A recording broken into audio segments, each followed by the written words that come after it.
ഇന്നത്തെ വീഡിയോ എന്ന് വെച്ചാൽ ഒരു മെഹന്തി ലുക്ക് റിക്രിയേഷൻ വീഡിയോ ആണ് കേട്ടോ.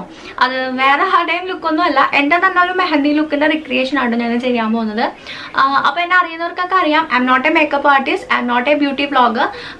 അപ്പോൾ എനിക്ക് ഇങ്ങനത്തെ കാര്യങ്ങളെ പറ്റിയിട്ട് അത്ര അധികം അറിവൊന്നുമില്ല. പക്ഷേ എൻ്റെ കഴിവിൻ്റെ മാക്സിമം ഞാനിത് യൂട്ടിലൈസ് ചെയ്യുന്നതായിരിക്കും. അപ്പോൾ എൻ്റെ മെഹന്തിയെ പറ്റി പറയുകയാണെന്നുണ്ടെങ്കിൽ എൻ്റെ ഒരു മെഹന്തി ലുക്ക് എന്ന് പറയുന്നത് ഞാൻ ഒരുപാട് ആഗ്രഹിച്ച, അല്ലെങ്കിൽ ഞാൻ ഒരുപാട് പ്രതീക്ഷിച്ച, സ്വപ്നം കണ്ട ഒരു ലുക്കായിരുന്നു കേട്ടോ എൻ്റെ മെഹന്തി ലുക്ക് എന്ന് പറയുന്നത്. അപ്പോൾ ഞാൻ വിചാരിച്ചതെന്ന് വെച്ചാൽ എനിക്കൊരു ക്രിസ്ത്യൻ ബ്രൈഡിൻ്റെ ആ ഒരു ലുക്ക് വേണമെന്ന് എനിക്ക് ഭയങ്കര ആഗ്രഹമായിരുന്നു.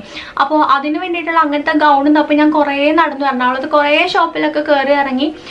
പക്ഷെ അവിടുന്ന് ഞാൻ വിചാരിച്ച ടൈപ്പ് ഒരു ഗൗൺ എനിക്ക് കിട്ടിയില്ല കേട്ടോ. എല്ലാവരും ഉണ്ടായിരുന്നു, നമ്മുടെ സൽവാർ ഉണ്ടല്ലോ, അനാർക്കലി സൽവാർ ടൈപ്പിൽ വരുന്ന അങ്ങനത്തെ ഗൗണായിരുന്നു നമ്മൾ പോകുന്ന കടകളൊക്കെ ഉണ്ടായിരുന്നത്.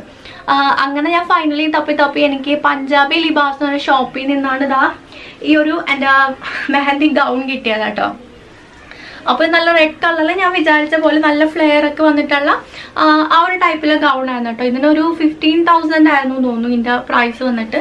അപ്പോൾ എനിക്കിത് ഭയങ്കര ഇഷ്ടമായി. അപ്പോൾ ഭയങ്കര സന്തോഷമായിട്ടോ, കാരണം നോക്കി നടന്ന സംഭവം തന്നെ കിട്ടിയല്ലോ എന്നോർത്ത് ഭയങ്കര ഹാപ്പി ആയിരുന്നു. അപ്പോൾ ഞാൻ അതിന് വേണ്ടിയിട്ട് ആ ഒരു ക്രിസ്ത്യൻ ടൈപ്പിലെ നെറ്റ് തന്നെ ആയിരുന്നോ ഞാൻ വിചാരിച്ചത്. അപ്പോൾ ഞാൻ ആ ഒരു നെറ്റിന് വേണ്ടിയിട്ട് ഇവിടെ ആലപ്പുഴയിൽ കുറേ കടകളിലൊക്കെ പോയിട്ട് ലാസ്റ്റ് സ്റ്റിച്ച് ചെയ്തൊക്കെ എടുത്തു. പക്ഷേ സംഭവം പറഞ്ഞു വരികയാണെങ്കിൽ ഞാൻ വിചാരിച്ച ആ ഒരു ലുക്കും ആ ഒരു രീതിയിലൊന്നും അല്ല ഞാൻ ശരിക്കും എൻ്റെ മെഹന്തിക്ക് നിന്നത്. ശരിക്കും പണി തന്നത് ഞങ്ങളുടെ ബ്യൂട്ടി പാർലറിലെ ആ ഒരു ആൻറ്റിയാണ് കേട്ടോ. ആൻറ്റി ഞാൻ ഇതുപോലെ ബുക്ക് ചെയ്യാൻ വേണ്ടി, മെഹന്തിക്ക് ബുക്ക് ചെയ്യാൻ വേണ്ടിയിട്ട് ചെന്നപ്പോൾ ആൻറ്റി ഇതുപോലെ പറഞ്ഞു, ആക്ച്വലി മുസ്ലിം ബ്രൈഡ്സിന് ഈ ഒരു ലുക്ക് ചേരില്ല, നിങ്ങൾക്ക് നിങ്ങളുടെ അതുപോലത്തെ തന്നെ ആ ഒരു ഷോൾ തന്നെ വേണം എന്നൊക്കെ പറഞ്ഞിട്ട് ഞാൻ സാധാരണ നമ്മുടെ ഷോള് തന്നെ അറ്റത്ത് ഇങ്ങനെ ഈ ഒരു വർക്കൊക്കെ വെച്ചിട്ട് ഞാൻ അങ്ങനെ ചെയ്യിച്ചെടുത്തായിരുന്നു കേട്ടോ. പിന്നെ വേറൊരു പ്രശ്നം പറ്റിയെന്ന് വെച്ചാൽ അവരൊന്ന് ബുക്ക് ചെയ്യാൻ ചെന്നപ്പോൾ തന്നെ പറഞ്ഞായിരുന്നു നിങ്ങൾക്ക് മെഹന്തിക്ക് വേണ്ട കംപ്ലീറ്റ് ഓർണമെന്റ്സ് അവിടെ നിന്നായിരിക്കും, അവിടുന്ന് ഫ്രീ ആയിട്ട് തരും എന്നൊക്കെ പറഞ്ഞപ്പോൾ നമ്മളങ്ങനെ വേറെ അതിന് പ്രത്യേകിച്ച് ഓർണമെന്റ്സ് ഒന്നും വാങ്ങിയില്ല കേട്ടോ. അപ്പോൾ അവരൊന്ന് നിങ്ങൾ വാങ്ങിക്കൊണ്ട് വന്നാലും അതിനേക്കാളും ബെസ്റ്റ് ആയിരിക്കും അവിടെ ഉള്ളതെന്നൊക്കെ പറഞ്ഞു. അപ്പോൾ അതുകൊണ്ട് നമ്മൾ അവരെ വിശ്വസിച്ചിട്ട് അന്ന് പ്രത്യേകിച്ച് ഓർണമെന്റ്സ് ഒന്നും വാങ്ങിയിട്ടുണ്ടായില്ല. പക്ഷെ അവിടെ ചെന്ന് കഴിഞ്ഞപ്പോൾ നല്ല പണി കിട്ടി കേട്ടോ. അവർ ഉണ്ടായിരുന്ന ഓർണമെന്റ്സ് എന്ന് പറഞ്ഞാൽ ഭയങ്കര നമ്മൾ ഈ കഥകളിക്കൊക്കെ ഇടുന്ന പോലത്തെ വലിയ വലിയ മാലകളും വലിയ സംഭവങ്ങളൊക്കെ, എൻ്റെ ഒരു ലുക്കിന് ചേരുന്ന സംഭവങ്ങളൊന്നും അവിടെ ഉണ്ടായില്ല. അപ്പോൾ ഞാൻ ഭയങ്കര ഡെസ്പായി, എന്ത് ചെയ്യും എന്നറിയാണ്ട്. അപ്പോൾ അവിടെ കുറേ ഉണ്ടായിരുന്നു, പക്ഷെ അതൊക്കെ ഓരോരുത്തർ ഇട്ടിട്ട് പോയി, ഇപ്പോൾ ഇത് മാത്രമേ ഉള്ളൂ എന്നൊക്കെ പറഞ്ഞ് അങ്ങനെ ഒന്നും ഉണ്ടായില്ല കേട്ടോ.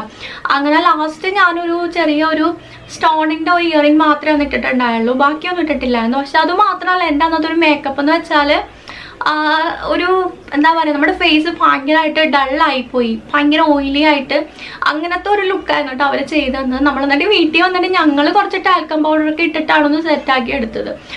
നമുക്കൊരു മേക്കപ്പ് ചെയ്തതിന് നമുക്കൊരു സന്തോഷം തോന്നില്ല, നമ്മുടെ ഫേസ് കാണുമ്പോൾ ഭയങ്കര ഒന്നും കൂടി ഡാർക്കായിട്ടായിരുന്നു കേട്ടോ ഒന്ന് ഫീൽ ചെയ്തത്. അപ്പോൾ അന്നോട്ട് ഞാൻ വിചാരിക്കണതാണ് എനിക്ക് ആ ഒരു ലുക്ക് ഞാൻ വിചാരിച്ച പോലെ ഒന്ന് കാണണം, കുറച്ചുകൂടി ഒന്ന് വൃത്തിക്കൊക്കെ ഒന്ന് മേക്കപ്പ് ചെയ്യണം എന്നൊക്കെ ഭയങ്കര ആഗ്രഹമാണ് കേട്ടോ. അപ്പോൾ ഞാൻ ഇന്ന് എന്തായാലും ആ ഒരു ലുക്ക് റിക്രിയേറ്റ് ചെയ്യാൻ പോവാണ്. പക്ഷേ ആ ഒരു നെറ്റ് ഉണ്ടല്ലോ, ഞാൻ ആദ്യം വാങ്ങിയ ക്രിസ്ത്യൻ ബ്രൈഡിൻ്റെ നെറ്റൊന്നും ഇപ്പോൾ എൻ്റെ കയ്യിലില്ല, അതൊക്കെ എൻ്റെ നിന്ന് മിസ്സായി പോയി. ഇപ്പോൾ ഓൾമോസ്റ്റ് 4 years ആവാറായിട്ടോ മാരേജ് ആയിട്ട്. അപ്പോൾ ആ നെറ്റ് ഞാനൊന്ന് സൂക്ഷിച്ചൊന്നും വെച്ചിട്ടില്ല. പക്ഷെ എന്നാലും ഞാനിപ്പോൾ ഉള്ള നെറ്റൊക്കെ വെച്ചിട്ട് കുറച്ചുകൂടി ഒരു വൃത്തിക്കൊക്കെ ഒന്ന് മേക്കപ്പ് ചെയ്യാമെന്ന് ഞാൻ വിചാരിക്കുകയാണ്. എനിക്കറിയില്ല എത്രത്തോളം സക്സസ് ആവുന്നൊന്നും അറിയില്ല, ജസ്റ്റ് ട്രൈ ആണ് കേട്ടോ. അപ്പോൾ നമുക്ക് എന്തായാലും നോക്കാം കേട്ടോ. അപ്പോൾ ഞാൻ ആദ്യം തന്നെ കണ്ണിൻ്റെ അടിയിലും അതുപോലെ തന്നെ മുഖത്ത് ഡാർക്ക് സ്പോട്ട്സ് ഉള്ളിടത്തൊക്കെ ആയിട്ട് കൺസീലർ അപ്ലൈ ആണ് കേട്ടോ. അപ്പോൾ മോയ്സ്ചറൈസറൊക്കെ ഞാൻ ഓൾറെഡി അപ്ലൈ ചെയ്തിട്ടുണ്ടായിരുന്നു. ഇനി അടുത്തായിട്ട് ഫൗണ്ടേഷൻ അപ്ലൈ ആണ് കേട്ടോ. ഇത് ലാക്മിയുടെ നോർമൽ ഫൗണ്ടേഷൻ തന്നെയാണ്, വീട്ടി സ്കിൻ ടോണിൻ്റെ ആണ് കേട്ടോ. അപ്പോൾ ഞാനിട്ട ഫൗണ്ടേഷൻ കുറഞ്ഞു എന്നും പറഞ്ഞ് സച്ച് വന്നിട്ട് നല്ലോണം വാരി തേക്കുന്നുണ്ടായിരുന്നു കേട്ടോ. കാരണം ഒരു വെഡിങ് ലുക്കല്ലേ, ഒട്ടും കുറയ്ക്കണ്ടെന്ന് പറഞ്ഞ് നല്ല രീതിയിൽ ഫൗണ്ടേഷൻ ഇട്ടിട്ടുണ്ടായിരുന്നു. എൻ്റെ കണ്ണിനടിയിൽ നല്ലോണം ഡാർക്ക് സർക്കിൾസ് ഉണ്ട് കേട്ടോ. അപ്പോൾ ഞാൻ ഫൗണ്ടേഷൻ അപ്ലൈ ചെയ്ത് കഴിഞ്ഞിട്ടും ഒരു NYBയുടെ കൺസീലർ യൂസ് ചെയ്തിട്ട് ഒന്നുകൂടി കണ്ണിനടിയിലൊക്കെ അപ്ലൈ ചെയ്യുന്നുണ്ട്. അങ്ങനെ ഓൾമോസ്റ്റ് ഫേസിലെ പാടുകളൊക്കെ ഒന്ന് മായ്ച്ചിട്ട് ഫേസൊക്കെ ഒന്ന് ക്ലിയർ ആക്കിയിട്ടുണ്ട്. ഇനി അടുത്തായിട്ട് ഞാനൊന്ന് കോണ്ടൂർ ചെയ്യാനുള്ള പരിപാടിയാണ്. അപ്പോൾ ആക്ച്വലി ഇതെനിക്ക് ഈ ബ്യൂട്ടി വ്ളോഗേഴ്സൊക്കെ ചെയ്യുന്ന കണ്ടിട്ടുള്ള അറിവുള്ളൂ കേട്ടോ. എങ്ങനെയാണ് ഇത് ചെയ്യേണ്ടതെന്നൊന്നും എനിക്ക് കറക്റ്റായിട്ടൊന്നും അറിയില്ല. അപ്പോൾ ഞാൻ എൻ്റെ ഒരു ലിപ് ലൈനർ വെച്ചിട്ട് ജസ്റ്റ് ഇങ്ങനെ ഒന്ന് വരച്ചു കൊടുക്കുകയാണ് കേട്ടോ. അപ്പോൾ അവർ ചെയ്യണ കണ്ടിട്ട് അതേപോലെയൊക്കെ തന്നെയാണ് ഞാൻ ചെയ്യണത്. ഇങ്ങനെയൊക്കെയാണെന്ന് തോന്നുന്നു, എനിക്കറിയില്ല കേട്ടോ. എനിക്ക് ഇങ്ങനത്തെ കാര്യങ്ങൾ എനിക്ക് ഭയങ്കര അറിവൊന്നുമില്ല. ഞാൻ സിമ്പിളായിട്ട് ഞാൻ എന്തെങ്കിലും മേക്കപ്പ് ചെയ്യുമെന്നല്ലാണ്ട് ഇങ്ങനെ ഭയങ്കരമായിട്ടുള്ള കാര്യങ്ങളിലൊന്നും ഞാൻ തലയിടാറില്ല. ലൈഫിൽ ഫസ്റ്റ് ടൈമാണ് ഞാൻ ഇത്രയും മേക്കപ്പ് സാധനങ്ങളൊക്കെ യൂസ് ചെയ്തിട്ട് സ്വന്തമായിട്ടൊരു മേക്കപ്പ് ചെയ്യുന്നത് തന്നെ. ഇനി അടുത്തായിട്ട് NYBയുടെ കോമ്പാക്ട് പൗഡർ യൂസ് ചെയ്തിട്ട് എല്ലായിടും നല്ലോണം അപ്ലൈ ചെയ്ത് കൊടുക്കുന്നുണ്ട്. അപ്പോൾ ഇതിൻ്റെ ഓർഡറൊക്കെ കറക്റ്റ് ആണോന്നൊന്നും എനിക്കറിയില്ല കേട്ടോ. എനിക്കറിയാവുന്ന പോലെയൊക്കെ ഞാൻ ചെയ്യണതേ അല്ല. മിസ്റ്റേക്സ് ഒക്കെ ഉണ്ടാവും, എന്തായാലും മിസ്റ്റേക്സ് ഉണ്ടാവും. അപ്പോൾ നിങ്ങളിതൊരു ഫണ്ണായിട്ട് എടുത്താൽ മതി. പിന്നെ ഈ മേക്കപ്പ് സാധനങ്ങളൊക്കെ നമുക്ക് യൂട്യൂബിൽ പ്രൊമോഷൻസിനൊക്കെ ആയിട്ട് കിട്ടുന്നതുകൊണ്ട് അതിനൊന്നും ഒരു പന്നവും ഇല്ല കേട്ടോ. എല്ലാ ആവശ്യത്തിനും അധികം ഉണ്ട്. പക്ഷെ എങ്ങനെയാണ് അത് കറക്റ്റ് യൂസ് ചെയ്യേണ്ടതെന്ന് അറിയില്ല എന്ന് മാത്രമേ ഉള്ളൂ കേട്ടോ. ഇനി അടുത്തായിട്ട് ഐബ്രോസ് ഫില്ല് ചെയ്ത് കൊടുക്കുകയാണ്. അപ്പോൾ എൻ്റെ ഐബ്രോസ് ത്രെഡ് ചെയ്തിട്ടൊന്നും ഇല്ല കേട്ടോ. അതുകൊണ്ട് ഞാൻ അഡ്ജസ്റ്റ് ചെയ്തൊക്കെ വരയ്ക്കുകയാണ്.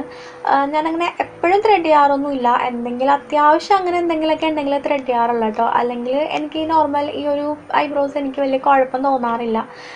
ഞാനിങ്ങനെ തന്നെയാണ് മിക്കപ്പോഴും നടക്കാറുള്ളത്. അടുത്തായിട്ട് ഐ ഷാഡോ അപ്ലൈ ആണ്. അപ്പോൾ ഇത് NYBയുടെ ഒരു കോപ്പർ കളർ ഷെയ്ഡാണ് കേട്ടോ.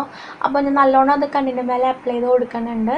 ഇനി അടുത്തതായിട്ട് ഞാൻ അതിൻ്റെ തന്നെ ഒരു ഗോൾഡൻ കളർ ഷെയ്ഡ് വെച്ചിട്ട് അത് ചെറുതായിട്ടൊന്ന് ബ്ലെൻഡ് ചെയ്ത് കൊടുക്കാനൊക്കെ ശ്രമിക്കുന്നുണ്ട്. അങ്ങനെ ഓൾമോസ്റ്റ് ഒന്ന് ബ്ലെൻഡ് ചെയ്തൊക്കെ വെച്ചിട്ടുണ്ട് കേട്ടോ. ഇനി നെക്സ്റ്റ് കണ്ണെഴുതാൻ പോവാണ്. അപ്പോൾ ഇത് സ്റ്റേക്യൂക്കിയുടെ കാജലാണ് കേട്ടോ. അത്യാവശ്യം ലോങ് ലാസ്റ്റിംഗ് ആയിട്ടുള്ള കാജലാണ്.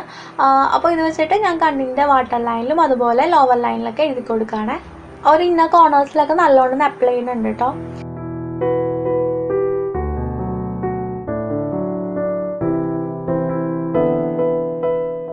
ഇനി നെക്സ്റ്റ് സ്റ്റേക്യൂക്കിയുടെ തന്നെ ഐലൈനർ വെച്ചിട്ട് കണ്ണിൻ്റെ മേലെ അപ്ലൈ ചെയ്യുന്നുണ്ട്. ഞാൻ അങ്ങനെ വിങ്സ് ഒന്നും എഴുതിയിട്ടില്ല കേട്ടോ. സിമ്പിളായിട്ട് അപ്ലൈ ചെയ്തിട്ടേ ഉള്ളൂ. ആക്ച്വലി എനിക്ക് വിങ്സ് എഴുതാനായിട്ട് അത്രയ്ക്ക് അങ്ങോട്ട് വശവും ഇല്ല. അതുപോലെ തന്നെ ഞാൻ നോർമലി അങ്ങനെ വിങ്സ് എപ്പോഴും എഴുതാറുമില്ല. അതുകൊണ്ട് ഞാൻ സിമ്പിളായിട്ട് കണ്ണ് എഴുതുന്നുള്ളൂ.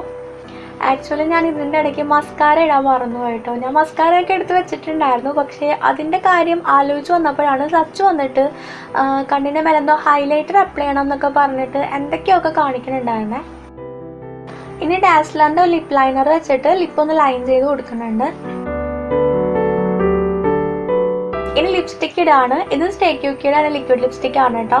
അപ്പോൾ നല്ല റെഡ് കളറാണ്. നമ്മുടെ ഗൗണൊക്കെ റെഡ് കളർ ആയതുകൊണ്ട് എന്നാലും റെഡ് കളർ ലിപ്സ്റ്റിക്ക് തന്നെയാണ് കേട്ടോ ഇടുന്നത്. അങ്ങനെ പുട്ടിയൊക്കെ അടിച്ച് ഓൾമോസ്റ്റ് സെറ്റായിട്ട് ഇരുന്നപ്പോൾ സച്ച് വന്നിരുന്നത് ഹൈലൈറ്റർ അപ്ലൈ ആണ് കേട്ടോ. അപ്പോൾ ആക്ച്വലി ഒരു ഹൈലൈറ്റർ എങ്ങനെയാണ് അപ്ലൈ ചെയ്യേണ്ടതെന്നുള്ള കാര്യം ഞങ്ങൾക്ക് രണ്ടാൾക്കും അത്ര വലിയ അറിവൊന്നുമില്ല. പിന്നെ അവൾ യൂട്യൂബിൽ കണ്ടിട്ടുള്ള എന്തൊക്കെയൊക്കെ അറിവുകൾ കൊണ്ടുവന്നിട്ട് എൻ്റെ മുഖത്ത് പരീക്ഷിക്കുകയാണ് കേട്ടോ. അപ്പോൾ പിന്നെ കല്യാണപ്പെണ്ണല്ലേ ഒട്ടും കുറയ്ക്കണ്ടെന്നും പറഞ്ഞു നല്ല രീതിയിൽ ഹൈലൈറ്ററൊക്കെ വാഴ്ത്തി വെച്ചിട്ടുണ്ട്.